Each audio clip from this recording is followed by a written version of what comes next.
So recently I got myself a handbrake because I wanted to try drifting for handbrake. Some people say it's useful, some people say it's not useful. So I just wanted to find out for myself. And after using it for some time, well, is it useful? Depends. Myself, I think it is useful for drifting. Because when you start to rely on the handbrake, you will definitely pick up some bad habits that will not help you in drifting, especially in the long term.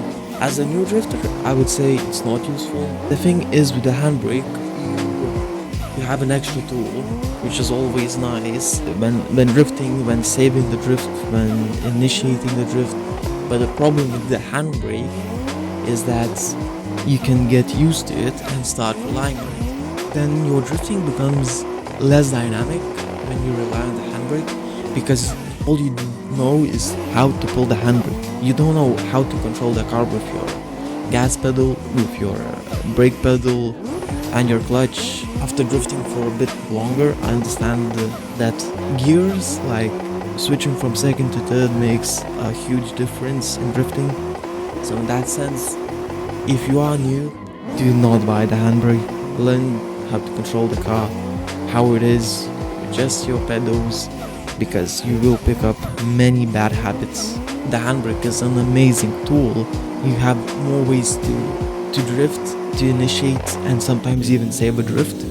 But one of the biggest downsides I have realized after using the handbrake is that you want to, well, I want to pull the handbrake, but in reality you don't need the handbrake. Most of the time you can play with your brake or your gas or whatever.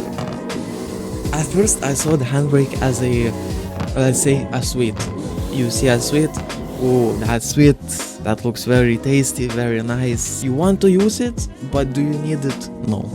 The trick is to understand when to use the handbrake and when to not use it. And one of the biggest things I understand right now, if you're gonna use the handbrake, commit. As a tool, I think it's amazing. Especially when going into the pro cars, AM pro cars, then the handbrake becomes, I feel like, a vital tool. You should get a handbrake if you're looking to go pro, or make it more of a serious hobby and stuff. Then yeah, the handbrake is definitely useful, but it's not the first thing you should get. The handbrake helps, but the number one thing that helps in drifting or anything in life is putting in the work. Put in the work, you're gonna be golden. Same here, put in the time, you won't need the handbrake. Hope you enjoyed my handbrake review, not a review, I guess, using the handbrake and my thoughts on the handbrake. Should you get it, should you not? So yeah, if you need it, you need it. If you don't need it, don't need it. That's basically it. And yeah, that's probably it for today.